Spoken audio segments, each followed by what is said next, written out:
Hello, പവിത്രത്തിലെ വിക്രത്തിൻ്റെയും വേദിയുടെയും അടുത്ത ആഴ്ചയിലെ ചില പ്രൊമോ വിശേഷത്തിലേക്കാണ് നമ്മൾ പോകുന്നത്. അപ്പോൾ എല്ലാവർക്കും സ്വാഗതം.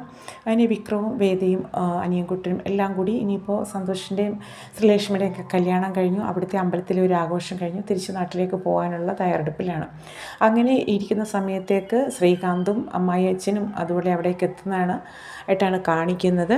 അങ്ങനെ തിരിഞ്ഞു നോക്കുമ്പോൾ വിക്രം തിരിഞ്ഞു നോക്കുന്ന സമയത്തേക്കാണ് അവർ വീട്ടിലേക്ക് പാഞ്ഞെടുക്കുന്നതായിട്ടാണ്.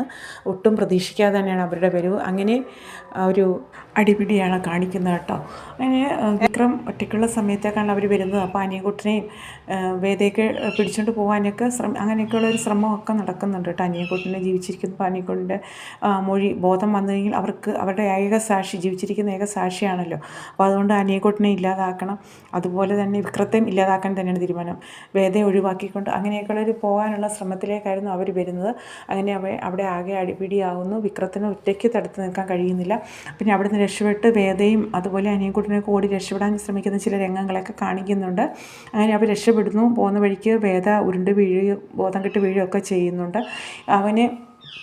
അതുപോലെ തന്നെ വിക്രം അടിപിടി സമയത്ത് ഒരു കൊക്കയിലേക്ക് മറിഞ്ഞ് അങ്ങനെ വീഴുന്നില്ല, അതിൻ്റെ സൈഡിൽ ഇങ്ങനെ വീഴുന്ന രംഗവും ആ ഒരു സമയത്തേക്കാണ് സേതുവിൻ്റെ എൻട്രി. സേതു അവിടെ വരികയും സേതുവാണ് പിന്നെ സേതുവും വിക്രവും കൂടെ ചേർന്നിട്ടാണ് തിരിച്ച് അവരെ ആക്രമിക്കുന്നത് കേട്ടോ.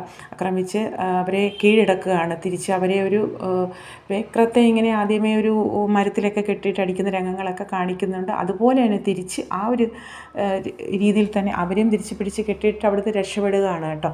അങ്ങനെ വേദ ഇതിനിടയ്ക്ക് ബോധം കിട്ടി ഇങ്ങനെ വീഴുന്നതായിട്ടൊക്കെ കാണിക്കുന്നുണ്ട്. അതിനുശേഷം വേദയും അനിയൻകുട്ടനെയൊക്കെ അവർ രക്ഷപ്പെടുത്തി തിരിച്ച് നാട്ടിലേക്ക് എത്തുന്ന രംഗങ്ങളൊക്കെ അടുത്ത ആഴ്ചകളിൽ നമുക്ക് കാണാനായിട്ട് കഴിയും.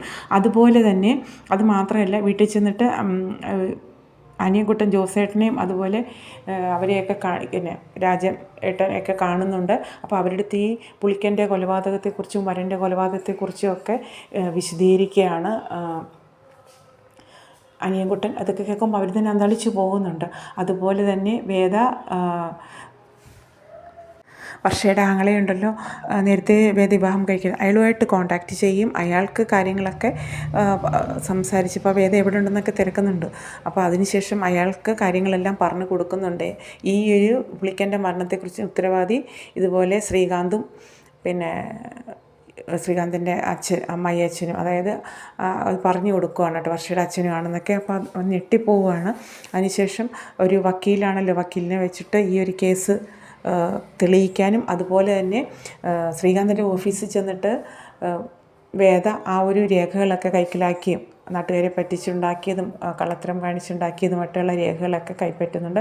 അതുമാത്രമല്ല, വിക്രത്തെയും വേദയും പിടിക്കാനായിട്ട് കൂട്ടു നിൽക്കുന്നത് ആ ഒരു എസ്റ്റേറ്റ് മാനേജരാണ് ബോബിയെ ചതിച്ചുകൊണ്ട് ജോബിയെയും ലാസ്റ്റ് ചതിക്കുകയാണ്. ജോബിയാണ് അവിടെ ഇവരെ ഉള്ള സ്ഥലത്തേക്ക് എത്തിപ്പെട്ട് അവരെ വീടൊക്കെ കാണിച്ചു കൊടുക്കുന്നതെങ്കിൽ കൂടി ലാസ്റ്റ് ജോബിക്ക് പൈസ കൊടുത്ത് ജോബിയെ ഒരു കൊക്കയിലേക്ക് എടുത്ത് ഇട്ട ശേഷം ആ പൈസ തിരിച്ച് കൈക്കലാക്കുന്നു. പക്ഷേ ജോബി മരിച്ചിട്ടില്ല. അയാളെ അവിടുത്തെ തൊഴിലാളികളെ രക്ഷപ്പെടുത്തിയും അയാളുടെ മൊഴി കൂടി ഇവർക്കെതിരായിട്ട് വരികയും അങ്ങനെയൊക്കെ എല്ലാ രീതിയിലും ശ്രീകാന്തും അമ്മായി അച്ഛനും കൊടുങ്ങുന്ന രംഗങ്ങളൊക്കെ നമുക്ക് വരുന്ന പ്രൊമോയിൽ കാണാവുന്നതാണ്. അപ്പോൾ ഇതുപോലെയുള്ള പുത്തൻ വിശേഷങ്ങൾക്കൊക്കെ